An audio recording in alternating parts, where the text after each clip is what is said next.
Hello दोस्तों, welcome back to my channel रघुवीर रावत पहाड़ी ब्लॉग। और स्वागत करते हैं उत्तराखंड की इन खूबसूरत हसीन पहाड़ी वादियों से। तो चलिए दोस्तों, आज के ब्लॉग की शुरुआत। और मेरे को जाना है अभी सनगांव में। सनगांव मेरी दीदी का घर है। तो काफ़ी दिन से वो फ़ोन कर रहे थे कि भाई इस बार तुम अभी आए नहीं हमारे यहाँ पर, क्योंकि दीदी और उनकी जो है मक्की की खेती खूब होती है और मक्की पकनी शुरू हो गई हैं। तो वो ये कह रही थी कि भाई फ़िलहाल जो है अभी मक्की थोड़ा वैसी हैं, कच्ची कच्ची सी, तो अभी खाने लायक हैं। उसके बाद में वो सूख जाएंगी तो फिर फ़ायदा नहीं है।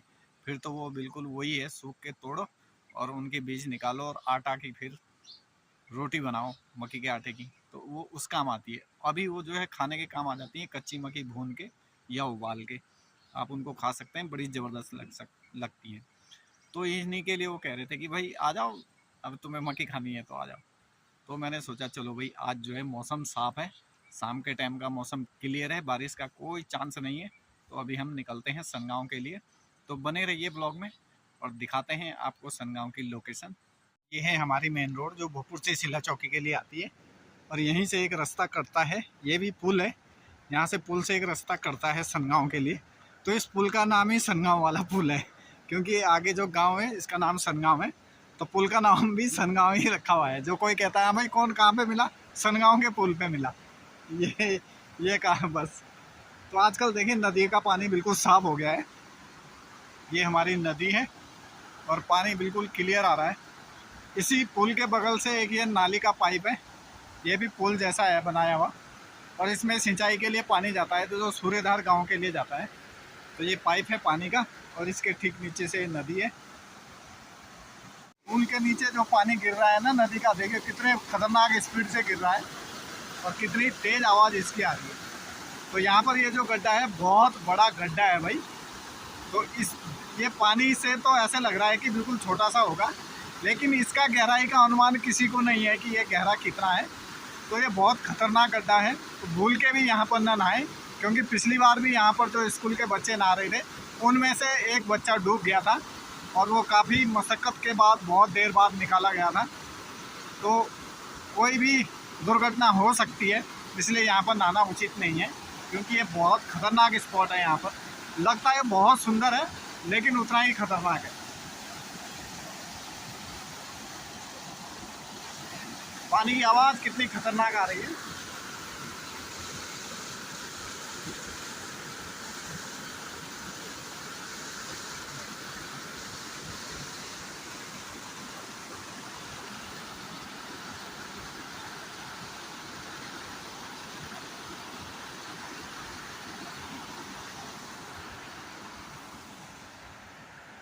तो यहाँ से पुल को क्रॉस करते हुए मैं निकलूँगा अभी सनगांव में। तो मुझे अभी दीदी के घर में जाना है सनगांव में।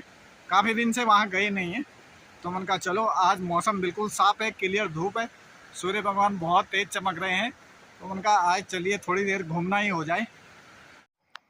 तो सनगांव रोड पर चलते चलते आप जितनी ऊंचाई पर जाते रहेंगे उतनी ही ऊंचाई से आपको बहुत सुंदर सुंदर से पहाड़ों के दृश्य दिखाई देंगे। और ये नीचे वाली नदी है, सामने ये बन रहा है रिसोर्ट। और वो वाला जो दिख रहा है वो है ड्रीम वैली रिसोर्ट, सामने दिखाई दे रहा है ड्रीम वैली रिसोर्ट। और ये गांव है, इसका नाम है काटल गांव। तो ये सामने काटल गांव है और काटल गांव के ठीक ऊपर दिखाई दे रहा है ये माणकी है। ये माणकी के पहाड़ दिखाई दे रहे हैं। सामने वाला जो दिखाई दे रहा है बमेत दून व्यू होम स्टे। ये सामने जो दिखाई दे रहा है बमेत में बना हुआ है दून व्यू होम स्टे। बहुत सुंदर यहाँ की लोकेशन है। यहाँ पर अगर आप बाहर खड़े होकर देखेंगे ना तो भाई बड़ा ज़बरदस्त नज़ारा दिखाई देता है। सामने है इठारने गांव की पहाड़ियाँ। ये सामने जो गांव दिखाई दे रहा है वहाँ पर है इठारना। तो वो इठारने गांव की पहाड़ियाँ दिखाई दे रही हैं सामने से। और उन्हीं पहाड़ियों के ठीक नीचे जो दिखाई दे रहा है ना, ये है कदम रिजॉर्ट शीला चौकी। ये दिखाई दे रहा है कदम रिजॉर्ट, ये सामने है। और ये हमारे यहाँ की नदी है जो ये दिखाई दे रही है। और उस वाले जो वो पहाड़ पर जो दिखाई दे रहा है वो है नीलकंठ मंदिर इठाना। ये महादेव का पर्वत है जहाँ महादेव जी बैठे हैं शांत ध्यान लगा करके। बहुत सुंदर सी पहाड़ियाँ हैं और आज सारे पहाड़ियों पर धूप लगी हुई, तो बहुत सुंदर सा दृश्य दिखाई दे रहा है। धूप बिल्कुल आज शानदार चमक रही है।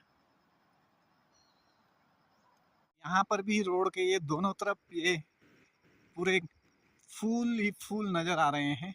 तो ये मेहंदी घास है, तो इस पे इस समय फूल आ गए हैं। तो ये हमारे यहाँ के जंगल में भी बहुत ज़्यादा हो रखा है आजकल, और मैंने यहाँ पर देखा है कि यहाँ पर भी ये बहुत ज़्यादा है। ये देखिए, और सुंदर सा दिखाई दे रहा है।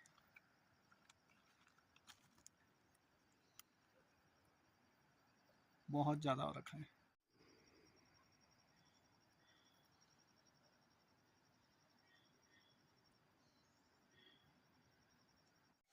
तो इसी रोड पर चलते हुए आपको बहुत सुंदर से झरने भी दिखाई देंगे।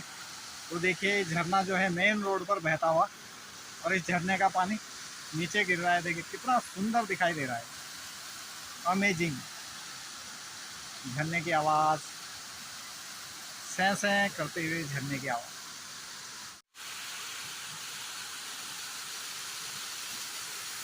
तो गाड़ी खड़ी करने के बाद यहाँ से थोड़ा सा पैदल जाना है, और यहाँ पर लंगूर देखिए कैसे बैठे हैं।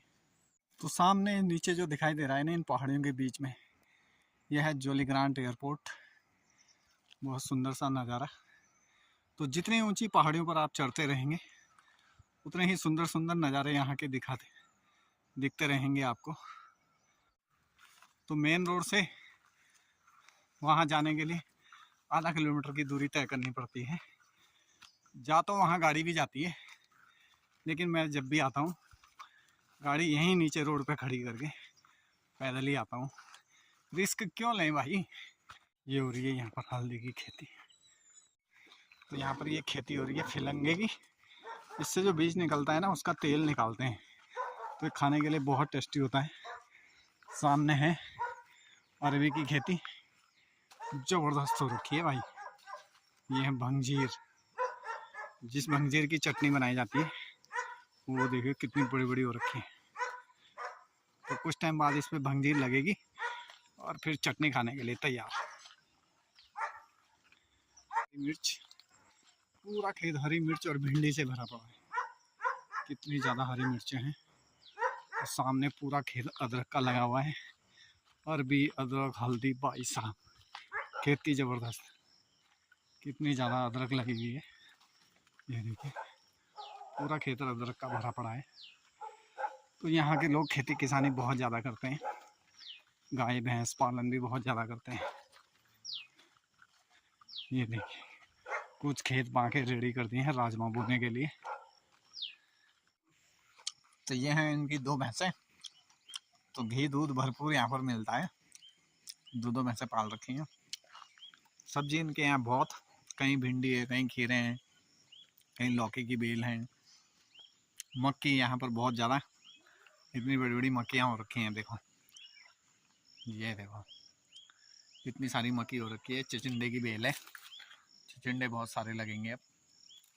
अगर ये राजमा बोई जा रही है मक्की के बीच में ही। यह है राजमा। तो ये राजमा बो देंगे और ऊपर ऊपर से ही मक्की काट देंगे, और फिर राजमा जमेगी फर्स्ट क्लास। तो खेती बहुत ज़बरदस्त होती है। मक्की सूखने लग गई।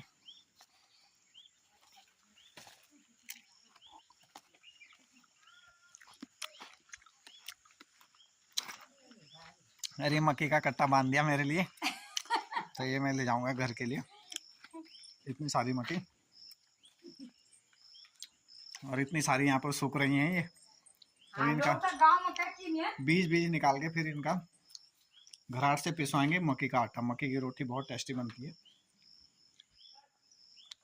तो यहाँ पर धीरे धीरे सब ये मक्की तैयार हो रही हैं। यहाँ पर दादी बैठी हुई है, और ये बीज के लिए रख दिए हैं ऊपर। तो पहाड़ों में ना बीज ऐसे रखते हैं। अब ये पूरे साल भर ऐसे लटकी हुई रहेगी, और अगली बार जब बोएंगे तो फिर इनसे निकालेंगे बीज और बो देंगे खेत में।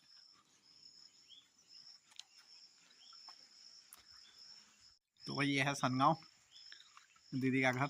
यहाँ पर खा रहा हूँ मैं अमरूद।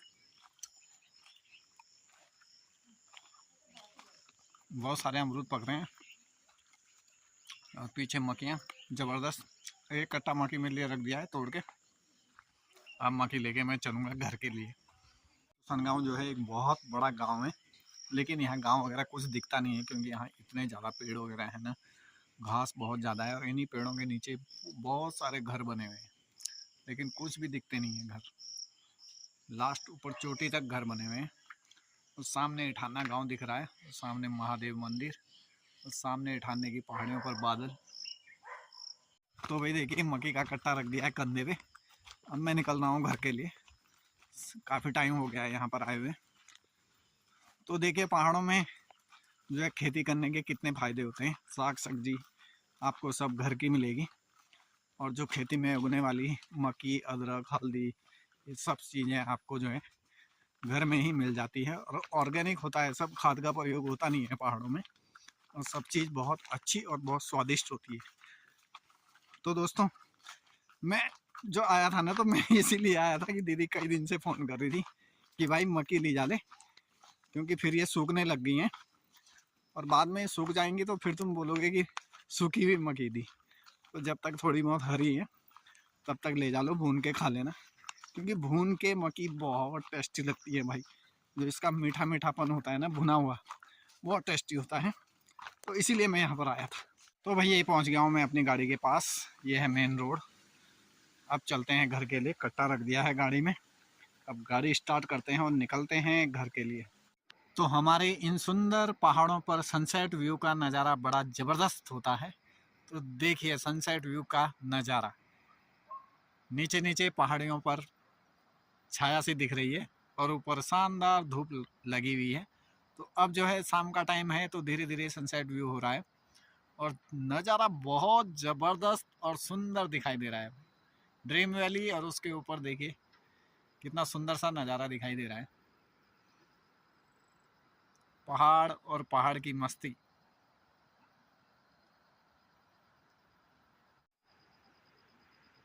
तो संगांव जाते हुए रोड पर ही 2-3 जगह सुंदर से झरने आपको मिलते हैं देखने के लिए। पहाड़ों का शुद्ध पानी बहता हुआ, सुंदर से झरने, और इन झरनों की मधुर आवाज़ आपके कानों में गूंजती हुई सड़कों पर सुनाई देगी। और ये रोड से पानी ऐसे नीचे के बहता हुआ, और नीचे की साइड भी सुंदर सा झरना बना हुआ है। ये देखिए शानदार झरना गिर रहा है नीचे, बिल्कुल नेचुरल मिनरल वाटर है। आप इसको पी भी सकते हैं पानी को, बहुत सुंदर और क्लियर पानी है, एकदम साफ सुथरा पानी। पहाड़ों में हजारों जड़ी बूटियों का पानी होता है ये। तो भाई काफ़ी दिनों बाद आज मैं दीदी के घर आया था, मतलब ये लगा लीजिए कि बरसात से पहले आया था मैं, और उसके बाद 1-1.5 महीना हो गया, उसके बाद आज आया हूँ। वो भी इन्होंने सुबह मेरे को फ़ोन करा है, तब मैं आ गया हूँ। मैंने कहा चलिए काफ़ी टाइम हो गया है, घूम के आते हैं। तो देखिए पहाड़ों में यही होता है कि जो अपने घरों में होता है तो लोग जो है सबके साथ मिलजुल कर बाँट कर खाते हैं। जैसे आजकल मक्कियाँ हो रही हैं दीदी की, तो सब अपने रिश्तेदारों में बाँट रहे हैं। जो जो रिश्तेदार जहाँ भी रहते हैं उनको फ़ोन कर करके बुला रहे हैं, आ जाओ भाई मक्की खाने आ जाओ, मक्की हो गई हैं। उसके बाद मक्कियाँ सूख जाती है तो वो खाने में टेस्टी नहीं होती। फिर तो वही है कि उनको बीज निकाल के फिर मक्की का आटा बनाओ और रोटी के काम आता है। तो ये होता है गाँव में, फ़ायदा इतना ज़्यादा होता है। जो आजकल लोगों का ट्रेंड है ना कि नहीं देहरादून ही जाना है, अरे क्या अपना हड़का खेले वहाँ से देहरादून, घर में रहो ना, हर चीज़ मिलती है, घर की शुद्ध खाना मिलता है। तो चलिए दोस्तों बने रहिए ब्लॉग में, शेयर कीजिए, सब्सक्राइब जरूर कीजिए वीडियो को, और हम मिलते हैं आपसे अगले ब्लॉग में। तब तक के लिए आप सभी लोगों का बहुत बहुत धन्यवाद।